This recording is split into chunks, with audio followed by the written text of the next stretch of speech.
Pour continuer la recherche sur ce que le texte coranique dit des Juifs, regardons où l'on trouve dans le Coran l'expression « objet de la colère de Dieu ». Par exemple, sourate 2, verset 61. L'avilissement et la misère s'abattirent sur eux, et ils encoururent la colère de Dieu. Cela est parce qu'ils reniaient, racine kafara, les signes de Dieu, et qu'ils tuaient sans droit les prophètes. Cela parce qu'ils désobéissaient et transgrissaient. Le texte en arabe. وَضُرِبَتْ عَلَيْهِمُ الذِّلَّةُ وَالْمَسْكَنَةُ وَبَاءُوا بِغَضَبٍ مِّنَ اللَّهِ ذَلِكَ بِأَنَّهُمْ كَانُوا يَكْفُرُونَ بِآيَاتِ اللَّهِ وَيَقْتُلُونَ النَّبِيِّينَ بِغَيْرِ الْحَقِّ ذَلِكَ بِمَا عَصَوْا وَكَانُوا يَعْتَدُونَ. Le verset 61 de cette sourate 2, la vache, se situe dans un contexte très significatif. L'ensemble forme un petit commentaire de l'épisode du livre de l'Exode, où Moïse reproche à une partie des Hébreux de soupirer après les oignons d'Égypte, c'est dit, c'est-à-dire qu'il regrette de lui avoir fait confiance. Il renie les signes de Dieu. On a l'impression de lire ici un midrash juif de ce passage bien connu de l'Exode, un livre qui, lui, n'apparaît pas, comme si les Arabes à qui ce passage s'adresse connaissaient déjà ce texte. Alfred Louis de Prémar a souligné cette étrangeté qui se répète tout au long du Coran. La prédication coranique s'adresse logiquement à des Arabes qui devaient déjà connaître la Bible. Voilà qui est bien curieux. En plus d'avoir renié les signes de Dieu, les mauvais Hébreux sont accusés d'avoir tué les prophètes. Où trouve-t-on un tel reproche? Guère dans l'Ancien Testament, mais bien dans le Nouveau. Il s'agit notamment de paroles de Jésus lui-même, visant certains groupes juifs. Par la suite, ce reproche se retrouve dans la tradition chrétienne ancienne, surtout celle des chrétiens araméens. Enfin, il se lit dans le Coran où celui qui parle en cette sourate devait le trouver tellement important qu'il commet un anachronisme volontaire. Le verset reproche aux Hébreux dans le désert ce qu'ils ne feront que des siècles plus tard aux prophètes. Sourate 2, verset 90. Ils ont donc acquis colère sur colère de Dieu sur eux, car aux kafareurs un châtiment avilissant. Le texte en arabe. فَبَاءُوا بِغَضَبٍ عَلَى غَضَبٍ وَلِلْكَافِرِينَ عَذَابٌ مُهِينٌ. Le verset 90 de la sourate 2 reprend ces mêmes thèmes, qui reviennent fréquemment dans le Coran, mais dans un contexte un peu différent. Il raconte un autre épisode du livre de l'Exode, le veau d'or. Ici encore, le texte de l'Exode n'est pas cité, et on a de nouveau l'impression de lire un genre de commentaire biblique. Or, nous allons faire une découverte.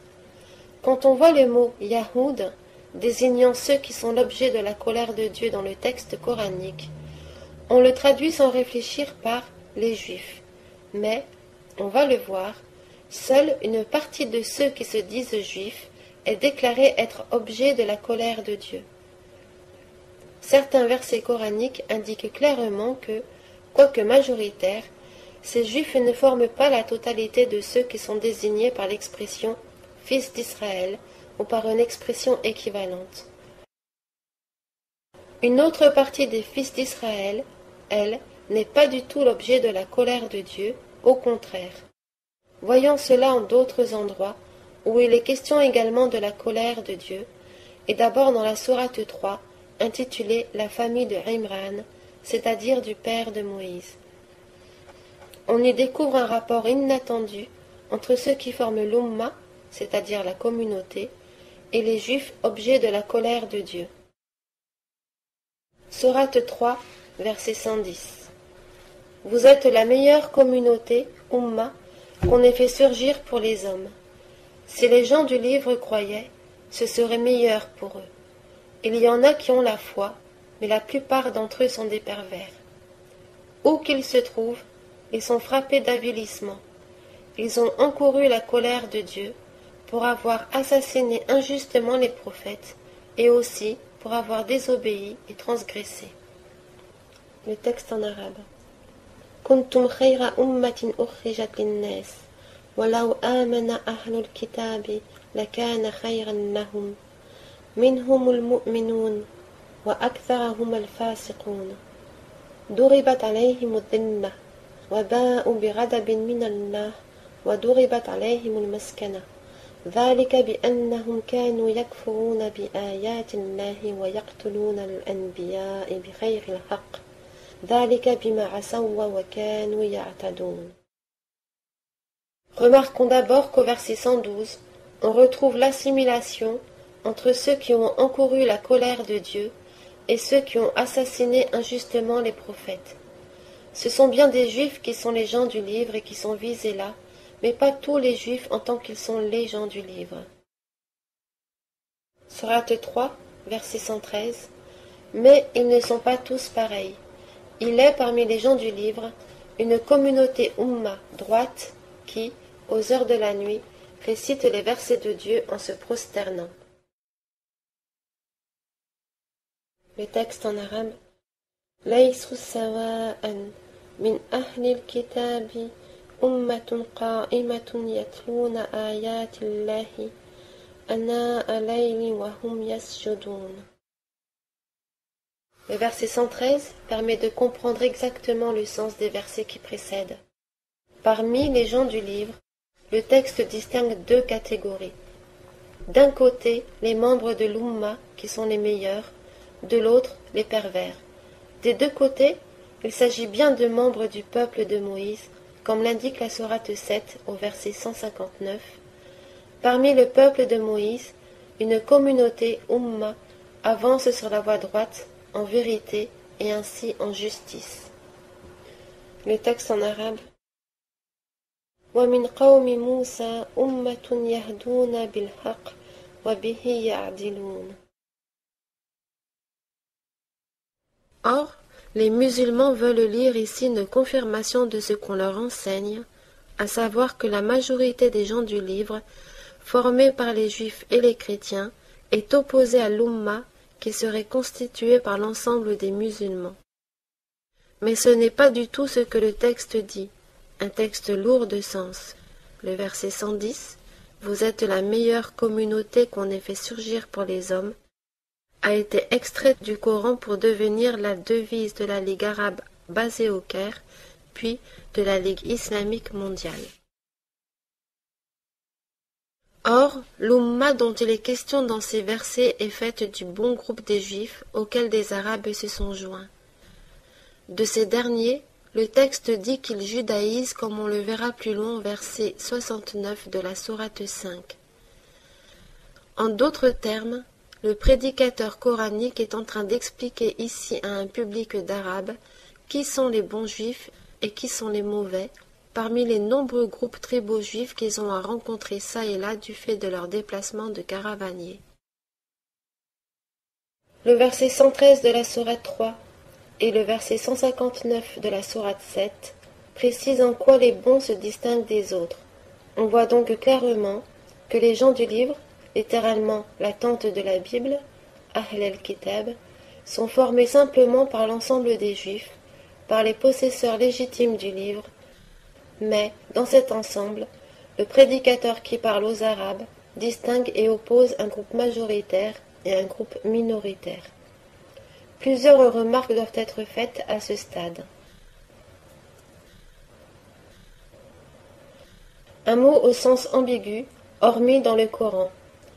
Le mot « juif » possède habituellement un sens double, ce qui n'est pas une surprise pour qui connaît le Nouveau Testament et d'abord les Évangiles, où l'on entend Jésus parler parfois négativement des Juifs, alors que lui-même l'est, ainsi que ses disciples et tout le peuple qui écoute attentivement sa parole. Ce sont les chefs judéens, notamment pharisiens, qui sont alors visés. En fait, le mot juif vient du mot judéen, c'est-à-dire habitant de la Judée, mais le mot est le même en hébreu, en latin, en grec ou en araméen. De cette ambiguïté dérive un double sens qui peut être général, c'est-à-dire ethnique, mais également restreint et qui correspond alors à judaïque. On indique ainsi ceux qui font partie de la mouvance rabbinique dont l'origine est le mouvement pharisien du temps de Jésus. C'est aujourd'hui la religion officielle de ceux qui se disent juifs. Le Coran, justement, évite soigneusement cette ambiguïté. C'est toujours dans le dernier sens qu'il emploie le terme de Yahoud, juif. Il mentionne d'ailleurs leur rabbin. Quand il veut parler des juifs en général, il recourt à diverses expressions. Houd, 2 fois dans la sourate 2 de la vache, Al-Baqarah, qui est un nom collectif, fils d'Israël, comme on l'a vu, peuple de Moïse, sourate 7, versets 148-159 et sourate 28, verset 76, ou encore Jean du livre, où le livre, au singulier, est celui que nous désignons par le terme grec signifiant livre avec un L majuscule, la Bible. Oppositions et polémiques nombreuses entre les deux groupes juifs. Dans cet ensemble des fils d'Israël Jean du livre, le Coran distingue deux groupes opposés.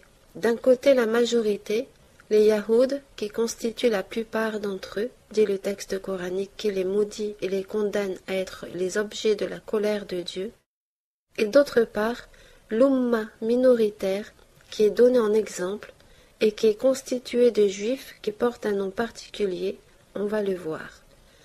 Regardons d'abord 2 versets parmi les très nombreux qui illustrent l'opposition et la polémique entre les deux groupes juifs.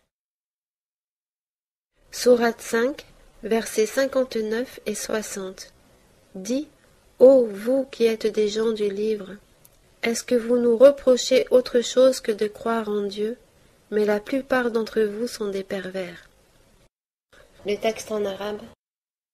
قل يا أهل الكتاب هل تنقمون منا إلا أن آمنا بالله وأن أكثركم فاسقون. La même sourate 5, verset 78. Ceux des fils d'Israël qui n'ont pas cru ont été maudits par la bouche de David et de Jésus, fils de Marie, parce qu'ils désobéissaient et transgressaient. Le texte en arabe.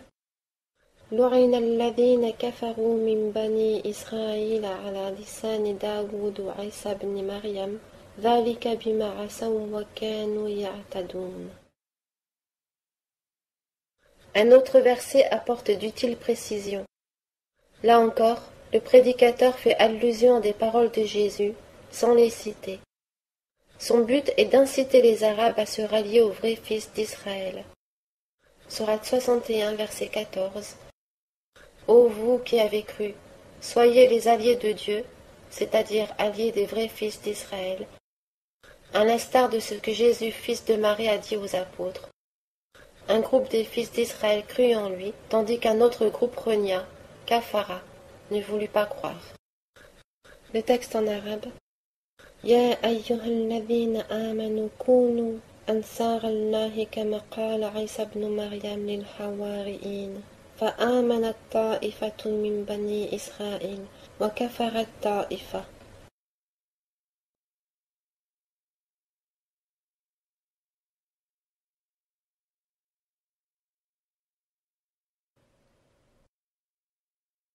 Chapitre 3. Reproches de falsification, tahrif et action de kafari.